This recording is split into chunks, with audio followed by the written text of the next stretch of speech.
So guys, for today's video, gagawa tayo ng dog cage. Para may kulungan sila Betchay, hindi na siya makagalaw-galaw. Kasi nga, baka buntis siya, bawal sa kanya yung simalong talon. Kaya gagawa natin siya ng dog cage. Meron siyang dog cage dito. Pero ang ginawa niya is sinira niya. Iguba niya. Yan, sinira niya, binuhat-hat niya yan. Yan, bali-bali. Stronger than before, ganun si Jack. So, ito. Yung space na yan sa likod ng lababo namin, sa baba ng lababo, sa likod ng bahay. Yan. Diyan tayo gagawa.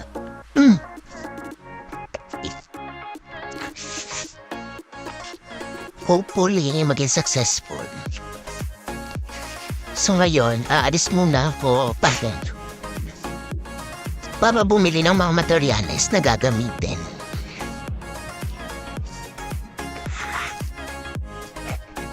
Bye-bye.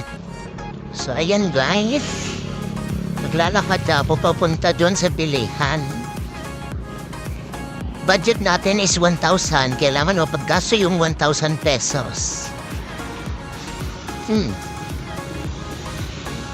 Budget meal lang yung ano natin. Kasi 20 budget lang.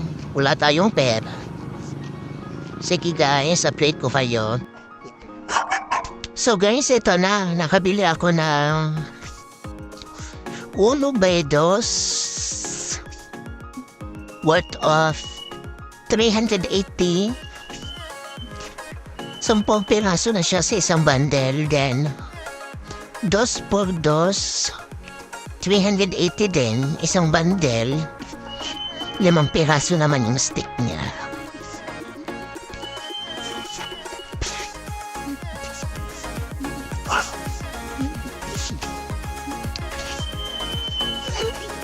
Then bumili din ako ng bisagra, mga screw na gagamitin.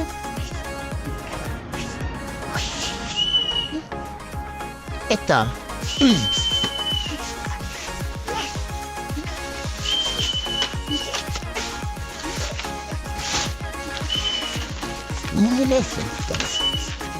Mga toks. Ang mga artisaya. Toks pisos. Dengue standard. Okay. Worth of 35 pesos. Walang it din sa piso. Paulingan. Hindi. Asa lang di sa wala. Paulingan din ako sa nibutang pera. Ang wala niya ka. Hands pa do. Gusto ko matutibutang niya. Ikaw ang mamo. Sa ito. Gawa na tayo.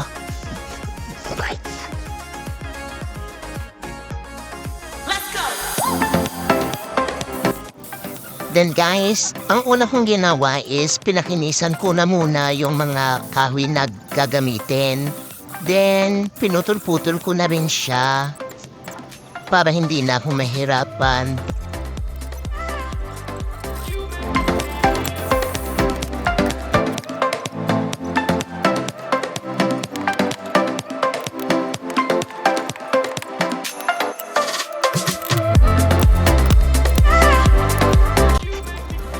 nga is pinahupa ko na rin siya para mabuo ko yung frame. Yung frame nga pala is yung 2x2 na sukat ng kahoy.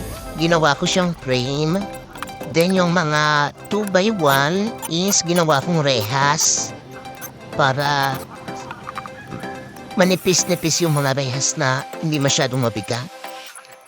Tapos, kinabit ko na siya dun sa pader using the screw.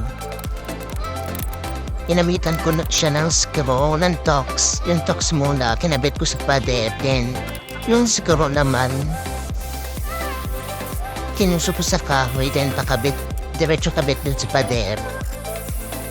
Yan, gumaganda na nga siya. Unti-unti ko na siyang nabubuo. Tsagaan lang talaga guys, para mabuo mo talaga yung cage.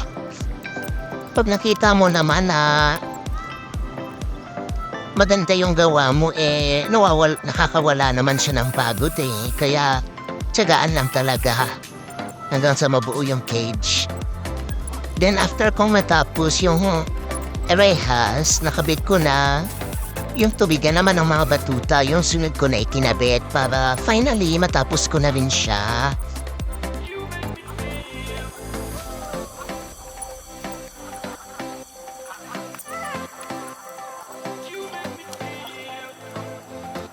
Sino ka dyan? Di ba nga ang galing?